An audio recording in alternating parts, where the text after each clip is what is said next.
Sección 11.4, implementación de la clase pago. A lo largo de este caso de estudio, que se revisa en el capítulo 11 y 12, se hará uso del estilo Javadoc de comentarios, que fueron mencionados brevemente en el capítulo 1, para llevar a cabo la documentación de las clases. Entonces, bueno, recordando rápidamente los comentarios estilo Javadoc, dijimos que deben de iniciar, como bueno acá se muestra en el código de la clase pago, con una diagonal seguida de dos asteriscos.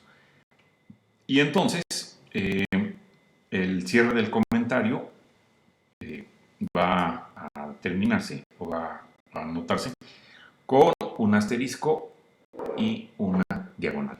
¿Sí? Bueno,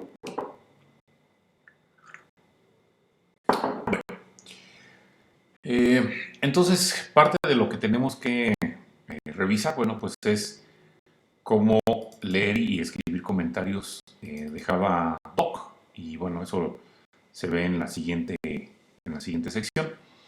Y bueno, por el momento aquí se está mostrando el código que corresponde a la clase pago.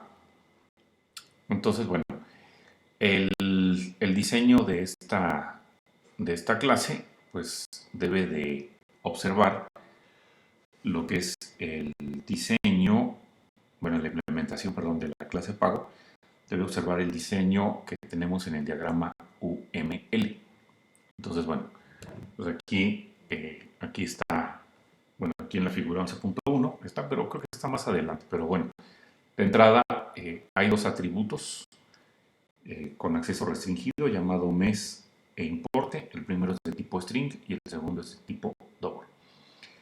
En la parte de constructores y métodos podemos observar que hay un constructor público al cual se le tienen que pasar dos parámetros. Y bueno, pues te puedes imaginar que esos dos parámetros sirven para poner, bueno, cuando se cree el objeto, poner los valores que tengan los parámetros en los atributos correspondientes. Enseguida tenemos dos métodos de lectura, getMes y getImporte, devolviendo, bueno, los tipos correspondientes, string y double respectivamente.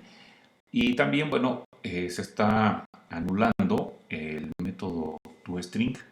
Este método, recuerda que habíamos señalado que se hereda desde la clase Object. Bueno, okay. Bueno, pues ahí está el código de la clase pago. Ahorita déjame ver si hay algún comentario que valga la pena hacer. No. Bueno. Bueno, la clase pago pues es relativamente simple y bueno, dice aquí que no requiere mucha explicación. Digo, bueno, de esto pues ya hemos hecho bastante en el curso, o ya hemos visto bastantes ejemplos. Está la cabecera de la clase. Luego enseguida viene el cuerpo. Están anotados los dos atributos que maneja la clase pago. Ya decíamos, mes tendrá que ser del tipo string e importe del tipo double. Y se están anotando, como ya habíamos señalado, como una política en la escritura de los códigos, que estos atributos lleven el modificador private, con lo cual, bueno, esos atributos pues no pueden ser accedidos desde afuera de la clase pago. Bueno, en la parte del constructor, bueno, que está entre las líneas 13 y 16, bueno, pues ya decíamos, un constructor no devuelve nada y no se tiene tampoco que anotar nada. Y vamos a tener dos parámetros, uno que es una cadena, que bueno, en este caso se está identificando ese parámetro como mes_n, y el segundo parámetro que es importe_n. Entonces, estos parámetros, bueno, como podemos ver en las líneas 14 y 15, sirven para poner ese parámetro o el valor que tenga el parámetro en el campo o atributo correspondiente, ¿no? Entonces, mes en se asigna a mes, acá al atributo mes, e importe, el parámetro importe en se asigna al atributo importe. Luego están los dos métodos de lectura. Entonces, bueno, pues ya decíamos, ¿no? Esos métodos de lectura pues deben de empezar con el prefijo get, seguido de el nombre del atributo que estarían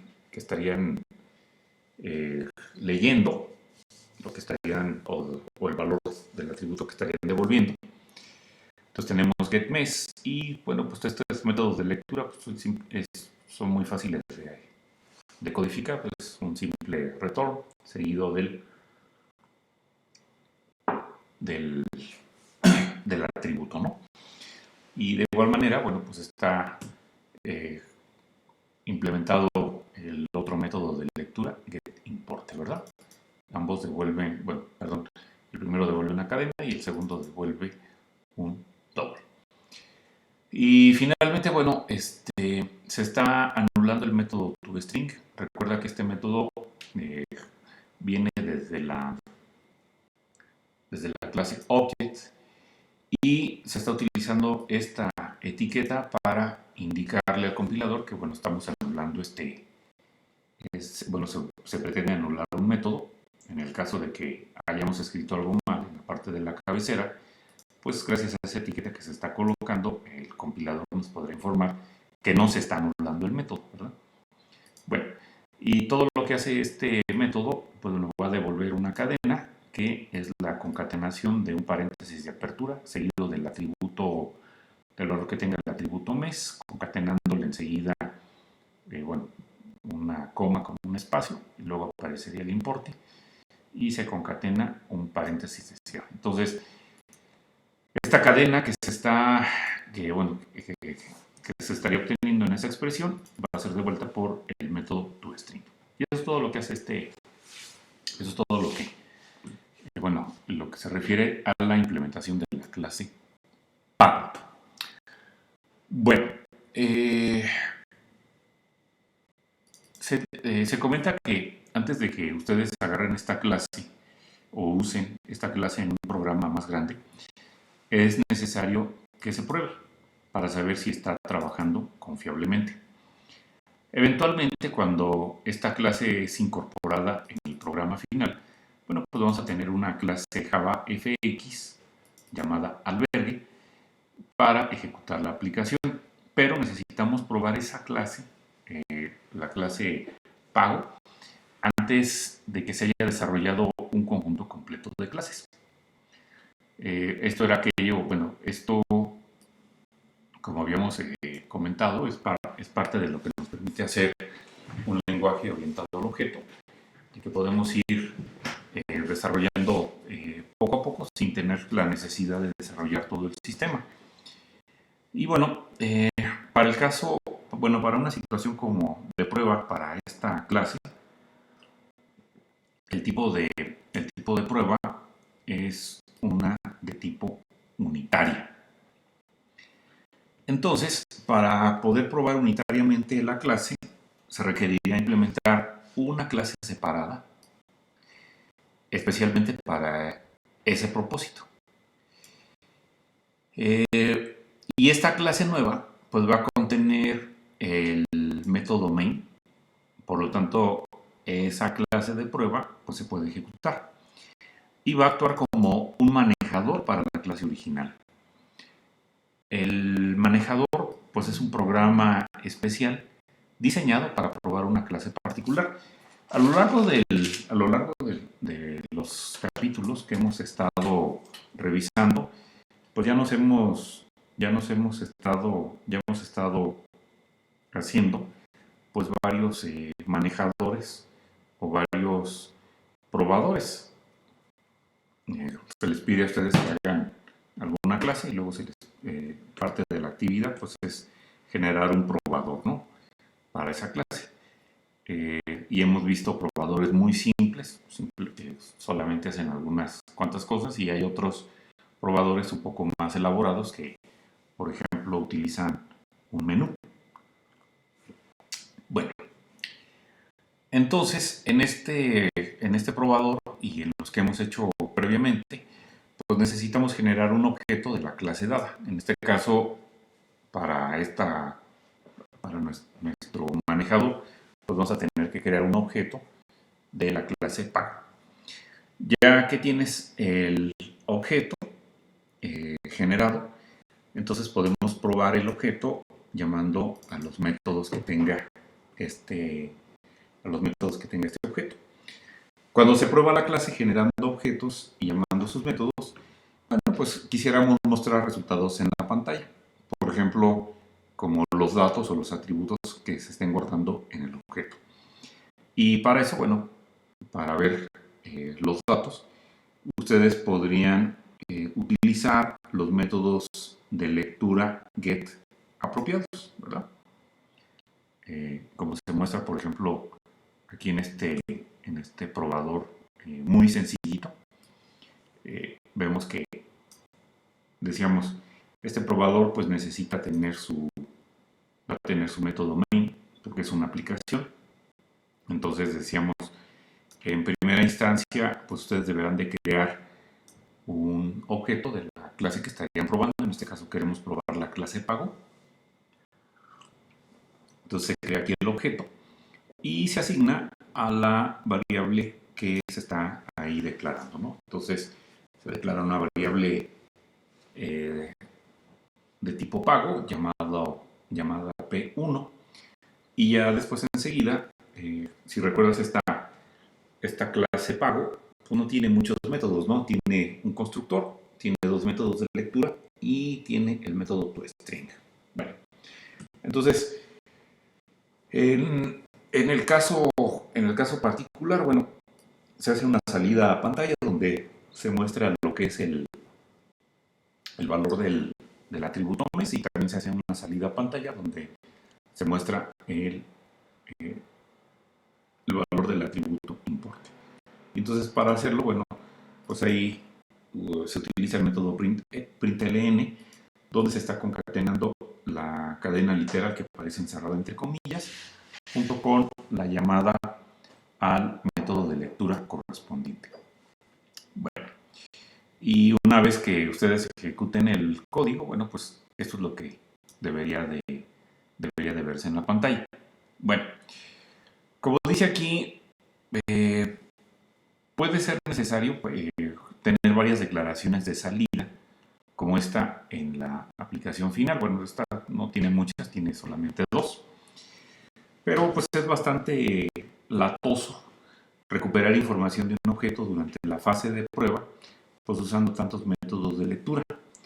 Y si no nos preocupamos mucho por la forma como se va a ver la salida, pues una manera más fácil de hacerlo, pues es utilizando el método toString que aparece en la clase pago, donde se muestran todos los atributos de la clase en una sentencia de impresión. Entonces, el listado 11.2 pues estaría mostrando un probador pago, ¿no? Como lo podemos ver aquí. Entonces, esto ya nos simplifica, bueno, en una línea, el código que teníamos en primera instancia, en donde, bueno, ya solamente se llama al método println y se le pasa el objeto P1.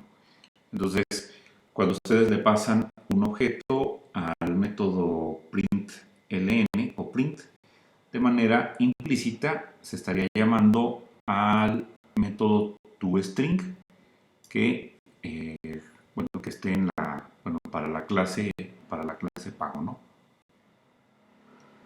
Entonces, bueno, si ejecutamos este probador pago, bueno, pues nos deberá de dar una salida como la que, bueno, no, perdón, no va a ser una salida como la anterior, va a ser una salida donde estaría encerrados los atributos entre paréntesis, ¿no? Como habíamos, porque así es como está funcionando el método toString. No sé si lo recuerdan, acá en el diseño se le dice que devuelva una cadena, la cual va a encerrar entre paréntesis los valores de los atributos separados por una coma, ¿no?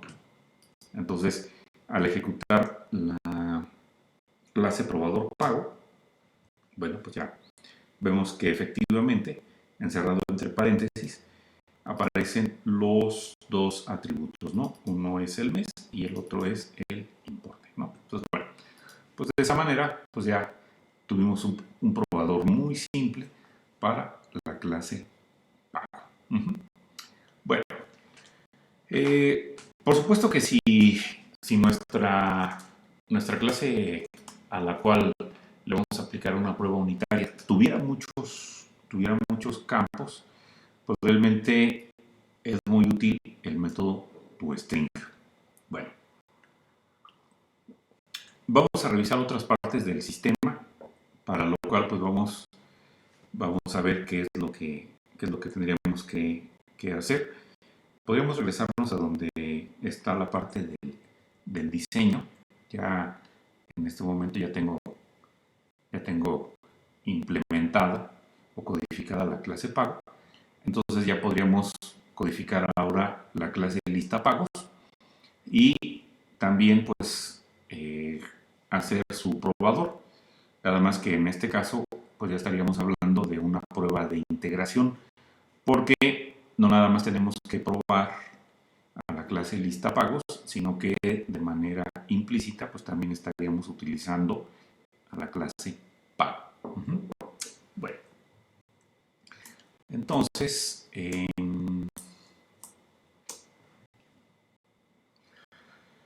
bueno, pues como dice aquí, vamos a empezar con lista pagos, y ya teniendo lista pagos,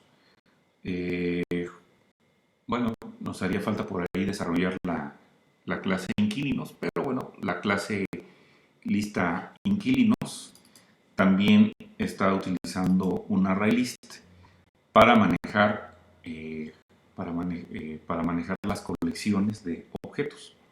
En el caso de lista pagos, está utilizando un ArrayList para manejar la colección de objetos pagos, ¿verdad?